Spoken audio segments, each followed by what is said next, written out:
একসাথে একই বিছানায় ঘুমোলে কিন্তু মানুষটার কাছে যাওয়া যায় না। দুজন মানুষ 100 স্কোয়ার ফিট একটা রুমের ভেতর বছরের পর বছর থেকেও মাঝে মাঝে কাছে আসতে পারে না। আমি এরকম বেশ কিছু দম্পতিকে চিনি যারা বহু বছর পরও সংসারের মানে বুঝে উঠতে পারেনি।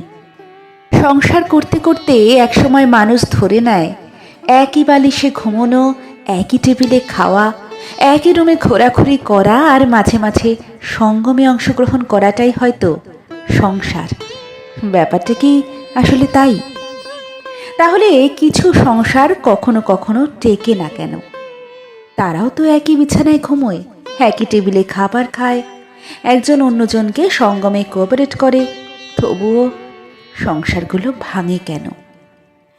তুমি একটা মানুষের সাথে আছো, পাশে আছো, চোখের সামনে আছো, তবুও মাঝখানে একটা দূরত্ব থাকে। এই দূরত্বটা ভীষণ অন্যরকম, বলা যায় না, বোঝানো যায় না, সহ্যও করা যায় না।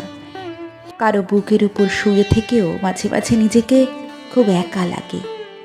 দাম্পত্য জীবনে আসলে আমি কি চাই? সবই চাই, যা যা সবাই চায়। তবে আমি সেটাও চাই যেটা অনেকেই বুঝতে চায় না। সংসার মানে আসলে অভ্যাস। এই কনসেপ্টটা থেকে আমরা কেন জানি বের হতে পারি না। অভ্যাস অবশ্যই, তবুও সবই কি অভ্যাস? নতুন কিছুই কি থাকে না? আমরা একই ছাদের নিচে থাকি, অথচ কখনো একসাথে আকাশ দেখি না। কখনো সমুদ্র পাড়ে বসে কফির মগ হাতে নিয়ে নির্ভরশীলতার কাঁধে মাথা রাখি না। আমরা কখনো জিজ্ঞেস করি না, তুমি কেমন আছো, তোমার মন খারাপ কেন? আমরা হাত ধরে বসে থাকি না। আমরা সঙ্গম ছাড়া একজন অন্যজনকে জড়িয়ে ধরি না। আমরা কিছুতেই বুঝতে চাই না যে আমরা সমস্ত সময় তার সাথে কাটানোর পরও তাকে সময় দেওয়া প্রয়োজন। আমরা হয়তো শরীরের দিক থেকে কাছে আসি রোজ, অথচ আমাদের মনের দূরত্ব বেড়েই চলে। রান্না করার জন্য দিদি রাখলেও হয়, সংযমের জন্য পতিতাই এনাফ। তবুও সংসার কেন করা লাগে বলতে পারেন?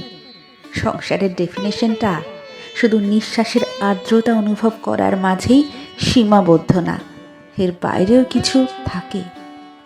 আমি একা, তুমি একা, আমরা একা, প্রচণ্ড রকমের একা।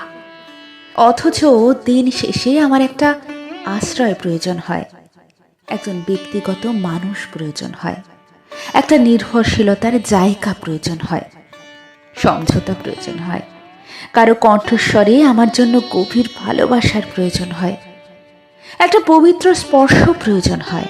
এই স্পর্শটা কামনার স্পর্শ নয়, এটা শুধুমাত্র ভালোবাসার স্পর্শ। কামনা ছাড়া ভালোবাসা পূর্ণতা পায় না, এটা ঠিক। তবে কামনাও যে সবসময় ভালোবাসার জন্ম দিতে পারে না, এটাও তো মানতে হবে। সংসারকে অভ্যাস বলে চালিয়ে দেওয়া মানুষরা আসলে ভালোবাসার দায়বদ্ধতাকে এড়িয়ে যেতে চায়। যে দাম্পত্যে প্রেম থাকে না, সেখানে অভিনয় করে বাঁচতে হয়। এরকম অনেক দম্পতি আছে যারা শুধু অভিনয় করে গোটা জীবনটা একটা অপছন্দের মানুষের সাথে একই ছাদের নিচে কাটিয়ে দেয়। দাম্পত্য জীবনে কলহ থাকবেই, এটাকে ইনস্ট্যান্ট সমাধান করার ক্ষমতা সবার থাকে না। ঝগড়া হওয়ার পর কান্নাকাটি না করে মানুষটাকে পেছন থেকে জড়িয়ে ধরে বসে থাকলে কেমন হয়?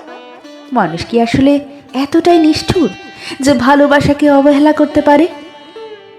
সংসার শুধু একটা অভ্যাস, এটা থেকে বের হতে হবে। সংসার একটা স্বর্গ। এখানে শুধু দুবেলা খাবার আর একই বিছানায় ঘুমানোর বাইরেও প্রেম, ভালোবাসা, নির্ভরশীলতা, গুরুত্ব, প্রায়োরিটি, শ্রদ্ধাবোধ, অ্যাডজাস্টমেন্ট সব প্রয়োজন হয়। সব মানে সব। দাম্পত্য জীবন সুন্দর তখনই হয় যখন আমরা অভ্যাস থেকে বের হতে পারি। পাশের মানুষটার অস্তিত্ব হোক, অধিকার হোক, বেঁচে থাকার ডেফিনিশন হোক, একটা অ্যাডিকশন হোক। আমাদের সংসার হোক আমাদের নেশাগ্রস্ত থাকার অ্যালকোহল।